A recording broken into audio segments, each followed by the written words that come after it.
So this will be a brief history of nonprofit mapping at GreenInfo Network. I'm going to go through 22 years of work in the next 10 minutes, so very lightning fast. My name is Tim Sinnott. I'm a senior cartographer and interaction designer at GreenInfo. I'll be showing a handful of our maps from each year since 1996, showing two separate arcs, our work in both static and interactive cartography. We were founded in 1996. We provide cartography and geographic analysis for upwards of 100 groups annually. We're a dozen people passionate about important issues, telling the stories of our nonprofit partners through geography to make our world a better place. And these are the people. It's a pretty flat organization. My coworker Stephanie is here as well today. We have a group of people that do static work and a group of people that do interactive work, one executive director, one associate director, and the rest of us do everything else. And they also do everything else. It's very small and flat. So when we first began, we created flyers to explain who we were and what we do. The world of GIS mapping was still unknown by most of our potential clients. Like most GIS shops, you have to start somewhere. We began with a choropleth map with pie charts to show voting results on a wildlife bond measure in the Bay Area, and a planning map of a new trail and corresponding land ownership. Please note the stacking order of the contour lines. We were just getting started. 1997 brought the idea of multiple layouts to convey a story on one board. Here we're showing demographic data on poverty and commute times. We branched out in 1998 with integrating blended hillshades with our parks to give a sense of the landscape our clients were working within. And we created maps with more interesting data, such as the historic aquatic ecosystem of the San Francisco Bay Delta. 1999 brought new techniques like multiple inset maps, a mix of detailed aerial imagery in the context of a basic transit-oriented development map. Our colors became a little bit more subtle, less garish, as we prepared many large print maps for planning meetings. These were prepared in ARC, printed, and then brought to our clients for use in their meetings. We also began collaborations with graphic designers to prepare maps for public display. And we prepared maps in 3D because we could.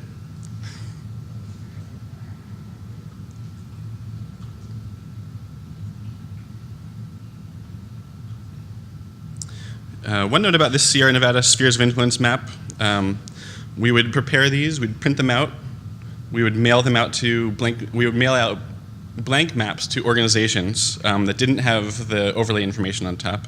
We would ask them to draw on those maps their spheres of influence and mail them back to us. Then we would digitize all of their spheres and come up with these final maps. So here's showing 20 different organizations that work in land use in the Sierra Nevada, and all of their spheres of influence and where they overlap.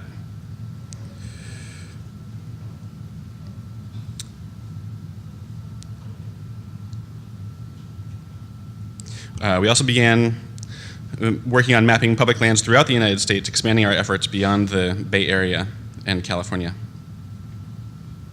In 2001, we started doing more complex analyses with like view sheds and incorporating high-resolution data sets, such as land cover. Here's a map of forest types in the context of watersheds and regional water control boards in California.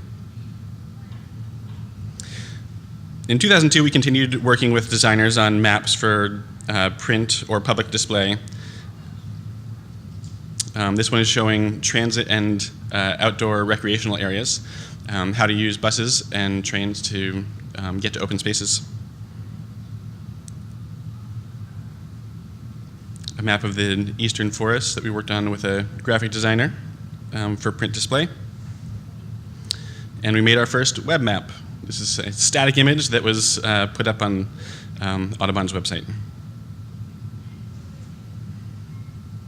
Here's a map for your wall. We prepared a map of land use, development, topography, and bathymetry for the Keep Tahoe Blue campaign. a watershed map with representative stream directions, and a yellow hillshade, because it was 2003 and why not? And a wind speed map, overlaid with legislative districts in Washington state to focus on wind power potential.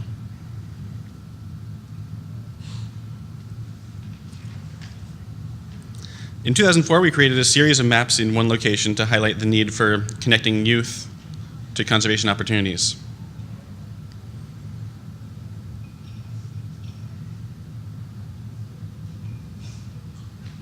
Our cartography by 2005 was breaking away from the mold of typical GIS maps, bringing in other design elements, framing, photos, text, to tell a story on a single page. And finally, a 3D map that works. This one is of the Vision Fire that happened in Point Reyes in California, north of San Francisco. 2006 showed an increased refinement of cartography and new design elements, breaking out of the frame. And one of our first full website designs, this one was called Land Trust GIS, that provided mapping resources for land trusts. In 2007, our more bold storytelling maps continued, and we started to push more and more into the area of web maps. Here we see a flash map of water keepers throughout California, a Google Earth animation that we ultimately uploaded to YouTube. It was narrated by our clients at Ocean Conservancy. A park finder application called ParkInfo, and an open layers map with custom-based cartography. Our large map prints were still a staple in 2008, although our work with interactive maps exploded. Displaying deeply complex databases, user-generated content, and a Google Maps-based website that highlighted our work on the California Protected Areas database. 2009 shows our better grasp of the idea of a hierarchy of map layers and an attempt to not overwhelm our audience with garish colors and yellow hillshades, as well as a redesign of our own website. We also launched a website that highlighted our interactive work.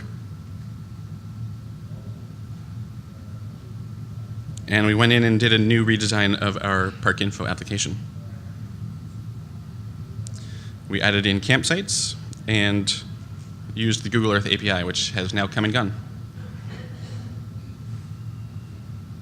In 2010, we had an opportunity to map new places, this one of Afognak Island in Alaska. And we got to build interactive maps of North America with a non-web Mercator projection.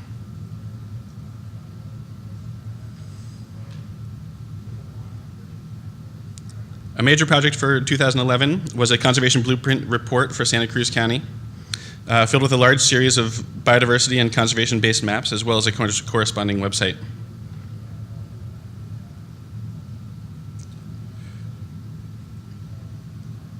And another kind of web map, this in the form of an animation of the Deepwater Horizon disaster and its effects on wildlife.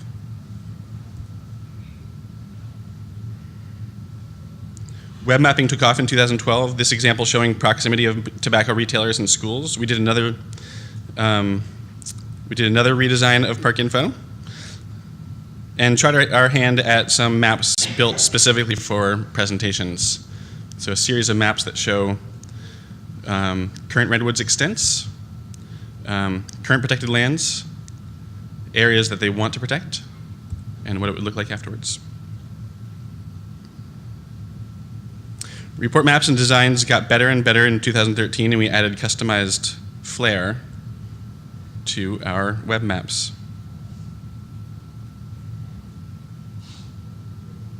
In 2014, we worked with Pitkin County on a trail finder map for print, a corresponding website, responsive to work on your phone.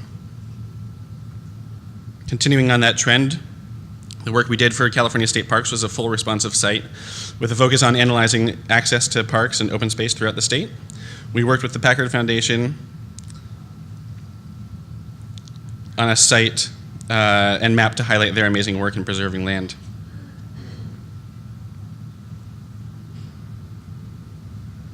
And we joined Instagram. Okay, I will finish up here quickly. Some more print maps, venturing out into the world. This was for the Audubon magazine. The world of more artistic display maps. D3 for interactivity. A new park info.